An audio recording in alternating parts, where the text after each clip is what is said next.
What is going on, everyone, and welcome back to the channel. I hope you're all doing well. Now today I've got for you 3 fantastic stories from r/IDontWorkHereLady. The first one involves a woman, a personal assistant, just going about her job, unfortunately being confused as a stripper. Yeah, seriously, it's a bit of a weird one. Let's get straight into it.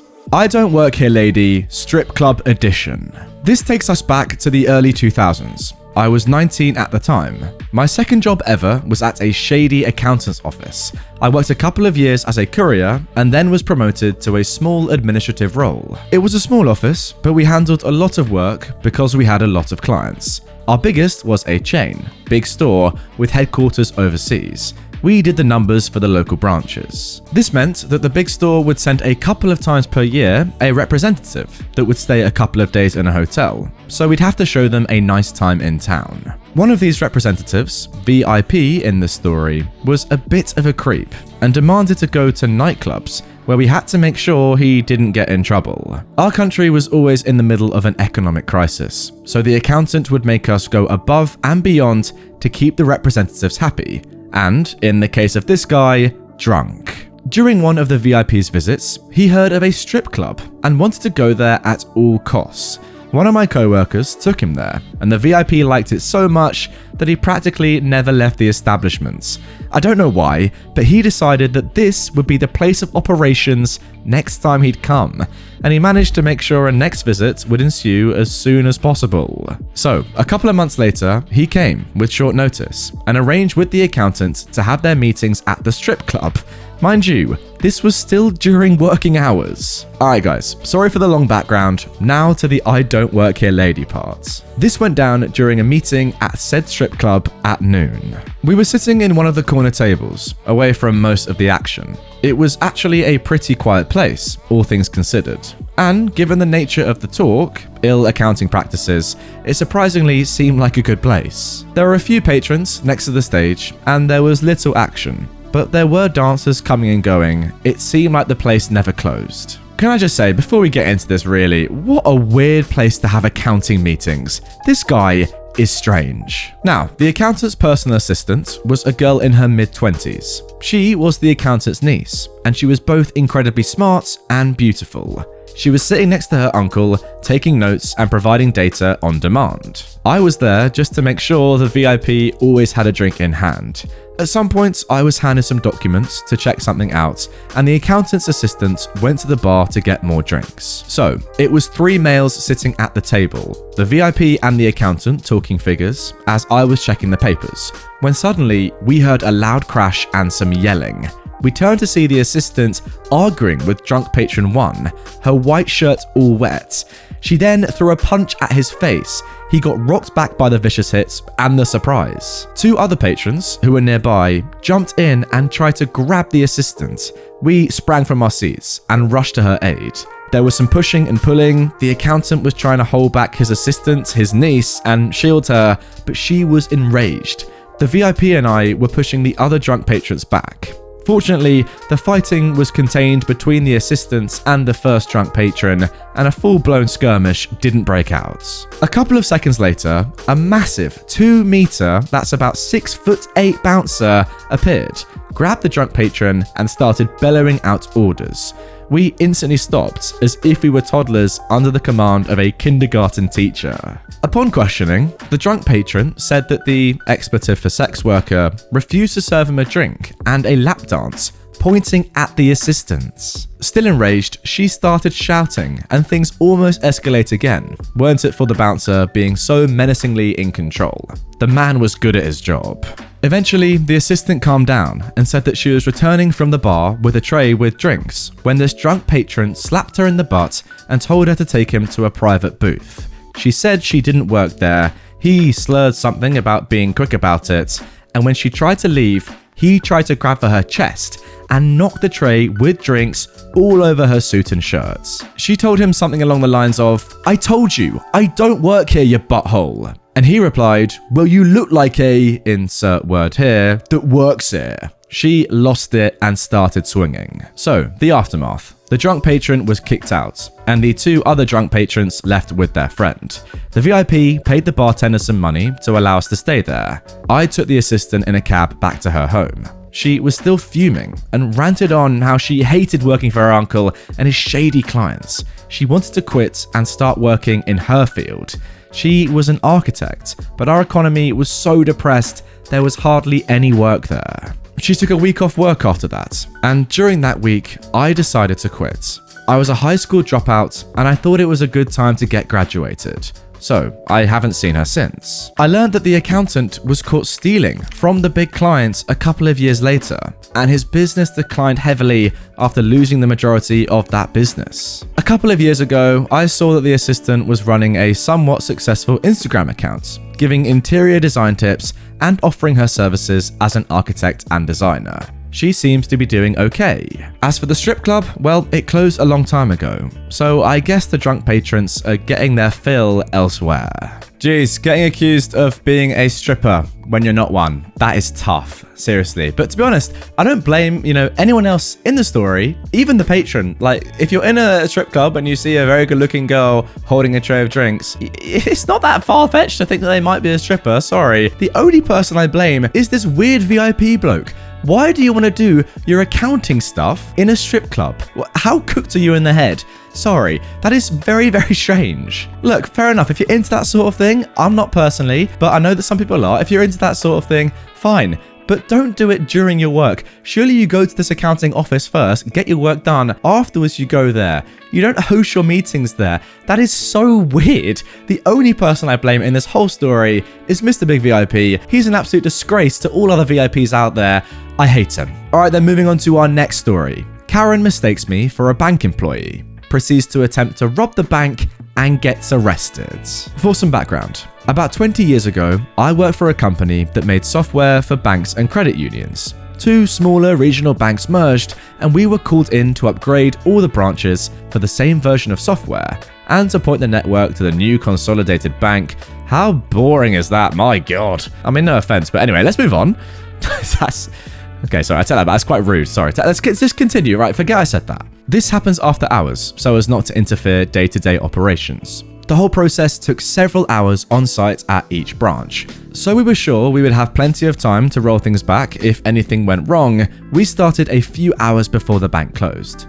This would give us time to fix anything before the bank opened the next day. The process started with a meeting to go over the plan for the branch with the bank staff, some of whom would be helping with the process, because my team doesn't have complete access to the bank systems. This is a small bank. There's 4 offices, a conference room, and space for like 5 tellers up front. It turned out it was payday for some large employer or something, but just as I started my meeting with the branch manager, the 2 staff from my company, and the 2 bank employees who'd be opening the bank the following day, the bank starts to get real busy. The meeting lasted about 30 minutes, and all the while, the line and waiting area is filling up. So I rush through the details for the bank manager and release him, then the 2 opening staff. I leave the details for my team for last. My team knew the process, they just needed to know what computers to start on first. Anyways, I dismiss the bank staff and they go to help the rush up front, and I continue my meeting with my team. Then I send them out to get some food, since it looks like the bank might not close on time anyway. I head over to the bank manager's office, and immediately, a woman ducks under the rope line and makes straight for the office, trying to follow me inside.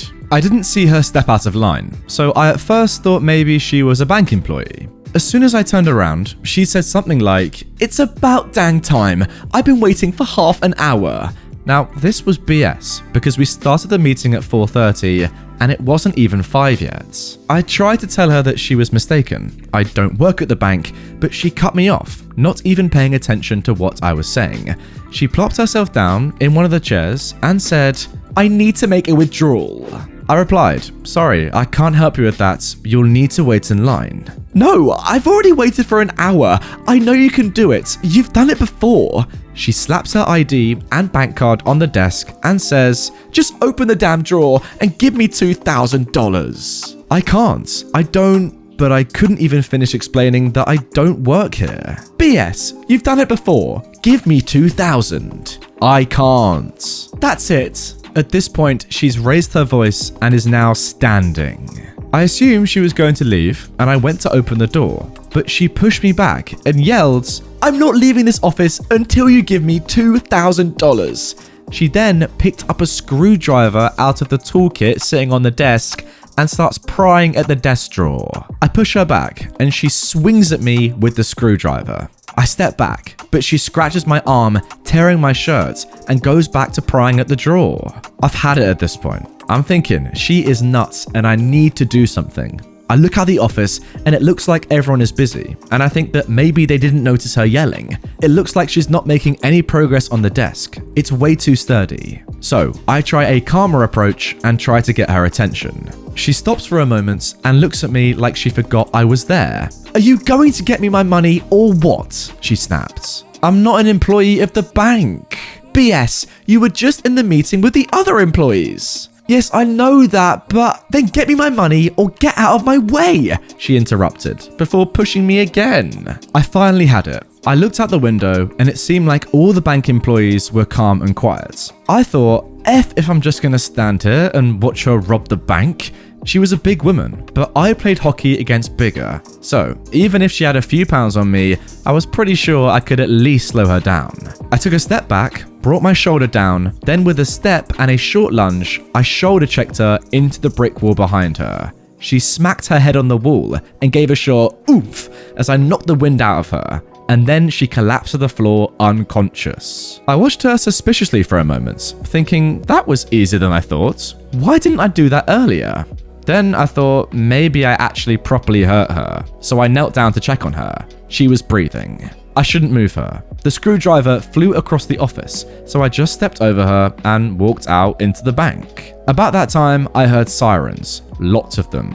A short while later, some police came into the bank. Having just assaulted a woman, leaving her unconscious, I put my hands up. The police walked over, looked at me, then walked into the office. I turned around and the bank staff were pointing at the office where I'd just left. Evidently, they had triggered the silent alarm as soon as the woman had yelled at me to give her money. They had then moved the other customers to the conference room and were following protocols to comply and not interfere. The end result was she woke up to being handcuffed. She was seen by an EMT briefly before being arrested for armed robbery, kidnapping, and assault. The screwdriver from the toolkit was taken as evidence, and we teased my tech for the next few years. "You get your screwdriver back yet?" So she came in for $2,000 and left with 5 to 10 years in prison. She was actually only in there for 4. As an assault victim in that state, they notified me when she got out. Okay, that's actually really clever. I've learned something there. I didn't know there were secret alarms. So they let the robbery continue while secretly alerting the police that this is happening. I guess if they were open and loud about it, they first of all risk being, shot or injured by the robber. But secondly, the robber could just leave and be "Oh no, people realize." Maybe in this situation, it's just way better to make the robber think that no one really knows what's going on, apart from OP in the situation, of course, who they're scrapping. But actually, in reality, everyone knows what's going on. The staff have taken all these customers, people trying to get money out themselves, into another room just for their own safety, just waiting for the police to show up really. And actually, it's just kind of left to a 1v1, I guess. OP versus the robber. Not the best situation to be in, but my god, did you handle it well there, my son? That was exceptional. A little shoulder barge for the chin, knocking her out. Incredible scenes of glorious emotion. Congratulations on your success. And now moving on to our final story of today's episode. Lady snatches dinosaur model out of my hand. So, I was heading to a toy store, name redacted for privacy's sake, because they'd informed me that they had the new Coelophysis model made by Safari Limited. I didn't have that model in my collection, and I usually order my models there. And I have a good enough relationship with the store workers to let me know when a certain model on my list is available. Now, before we continue on with this story, I need to know what this dinosaur looks like. The Coelophysis, I think it's pronounced. Not entirely sure. Comment down below how to pronounce it if you know. Let's have a look at it. I mean, to be fair, what a bad boy. Looks a little bit like a velociraptor, I would say. I don't know how big it is. You know what? I'm going to do some more research. I mean, to be fair, it looks like it would fit in right now with the current background you can see in this video. Pretty insane. Look at it. Looks brilliant. Anyway, it can grow up to 3 meters, 9.8 feet long. So yeah, pretty similar to a velociraptor, I reckon. And if I was in a fist fight with it, I reckon it would kill me. Let's continue. So, I go into the store wearing a red shirt because I felt like it. And normally, the toy store workers wear red. but they have tags on, so you know where this is going. I enter the store and ask if they have the Coelophysis, and they point me in the right direction, since in this case, it wasn't one of the models I prepaid them for. So, I see the Coelophysis among other models. It wasn't the only one, and I get my hands on it. When I take it off the shelf, a lady says to me, "Oh, thank you, I can take it from here." I turn around and see this lady that looks like she's in her late 30s, holding out her hand to me, expecting me to just plop the dinosaur in her hands. I was looking confused for a moment, and then she got frustrated and asked me if I was hard of hearing. I asked why she wanted me to hand over the model that I wanted, and she asked what I meant. I was an employee. I suddenly got her assumption and told her that no, I don't work here, I was just a customer. She was fuming and pointed out that I was wearing the same shade of red as the workers. I responded that red is not exclusive to this store, and if she would excuse me, I was going to purchase the Coelophysis. She then got intrusive and started asking why would an adult collect dinosaur models. I responded that people are allowed to have hobbies and tried to move on.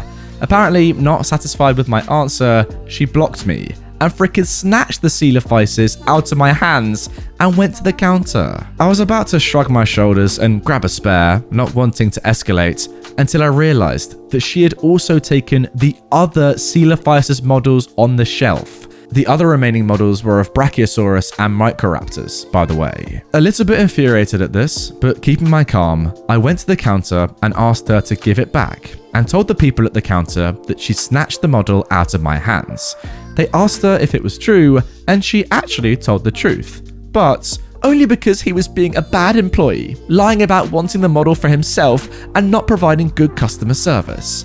Now, the counter workers, who had seen me enough times as a consistent buyer, pointed out to the lady that I wasn't a worker, and she got huffy. She then said that she was the proper purchaser because she was getting them for her kid, while an adult shouldn't be playing with toys. That maybe if I wasn't collecting them, I would properly become an adult. So one of the counter workers called the store owner, who came to ask what was going on. After explaining, he had a frown on his face and went to check the security footage. After seeing that she had indeed snatched it out of my hands and had escalated the situation herself, he ordered her to give me my safari model, or he'd have her ousted from the store. Now, the store owner is a big guy, so she withered under his gaze a bit and gave me back my safari. I calmly thanked her because I really didn't want to have to deal with her any further, and the store people. But I will admit, I did enjoy seeing her crumple at the sight of a very annoyed burly guy. And now, finally, I have a Coelophysis in my collection. Oh, what's that? Sorry, lady, you're trying to steal my dinosaur? Well, see if I care. It's like Coelophysis? Anyway, guys, that is going to do it for this video. Really hope you have enjoyed it. If you did, and you want to see more from me right away, check out a couple more videos from the same subreddit on screen. With that, wow, what a terrible, terrible pun. If you want to subscribe after that, go ahead. Not quite sure why you would. And I'll see you all tomorrow with another video with equally as bad jokes. Bye.